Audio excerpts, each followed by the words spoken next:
പാലക്കാട്ടെ CPIയിലും നിയമനക്കോഴ വിവാദം. സംസ്ഥാന ഭക്ഷ്യസുരക്ഷാ കമ്മീഷൻ അംഗത്വത്തിന് യോഗ്യതയുള്ള ആളെ തഴഞ്ഞ് പണം വാങ്ങി നിയമനം നടത്താൻ ശ്രമം എന്നാണ് പരാതി. കുറുമ്പ സംഘം സെക്രട്ടറി സിന്ധു CPI സംസ്ഥാന സെക്രട്ടറിക്ക് പരാതി നൽകി. പരാതിയുടെ പകർപ്പ് 24-ന് ലഭിച്ചു. നിഖിൽ പ്രമേഷ് പാലക്കാട് നിന്ന് ചേരുന്നു കൂടുതൽ വിവരങ്ങളുമായി. നിഖിൽ, എന്താണ് ഈ പരാതിയിൽ പറയുന്നത്? വേണു, സംസ്ഥാന നിലവാരത്തിൽ ജുഡീഷ്യൽ അംഗീകാരത്തോടു കൂടി പ്രവർത്തിക്കുന്ന ഒരു ബോഡിയാണ് സംസ്ഥാന ഭക്ഷ്യ കമ്മീഷൻ.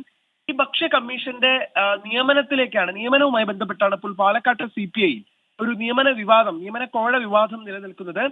ഈ പാർട്ടി അംഗത്തെ കമ്മീഷൻ അംഗമായി പാർട്ടി അംഗമായിട്ടുള്ള കുറുമ്പ സംഘത്തിന്റെ സെക്രട്ടറി അവർക്ക് യോഗ്യതയുണ്ടെന്നിരിക്കുകയും അവരെ തഴഞ്ഞുകൊണ്ട് പാർട്ടി ബന്ധമില്ലാത്ത ഷോളയൂർ നിന്നുള്ള വനിതയിൽ നിന്ന് പണം വാങ്ങി നിയമനം നടത്താൻ ശ്രമം നടത്തുന്നു എന്നുള്ളതാണ് പരാതി. പട്ടികവർഗ വിഭാഗത്തിൽ നിന്നുള്ള യോഗ്യതയുള്ള ആളെ തഴഞ്ഞ് പാർട്ടി ബന്ധമില്ലാത്ത ആളിൽ നിന്ന് പണം വാങ്ങി ജില്ലാ സെക്രട്ടറിയും അസിസ്റ്റന്റ് സെക്രട്ടറിയും ചേർന്ന് നിയമനം നടത്തുന്നു എന്നുള്ളതാണ് ഇപ്പോൾ പരാതി. ആ പരാതിയുടെ പകർപ്പ് 24-ന് ലഭിച്ചിട്ടുണ്ട്. കോഴ നിയമനത്തിനെതിരെ പ്രതികരിച്ച മണ്ഡലം കമ്മിറ്റി അംഗത്തെ പാർട്ടി വാട്സാപ്പ് ഗ്രൂപ്പിൽ നിന്ന് പുറത്താക്കുകയും ചെയ്തിട്ടുണ്ട്.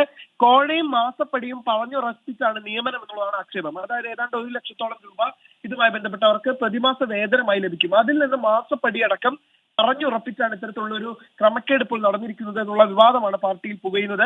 ഇക്കാര്യത്തിൽ കാര്യമായിട്ടുള്ള വിയോജിപ്പ് CPIക്ക് അകത്ത് തന്നെയുണ്ട്.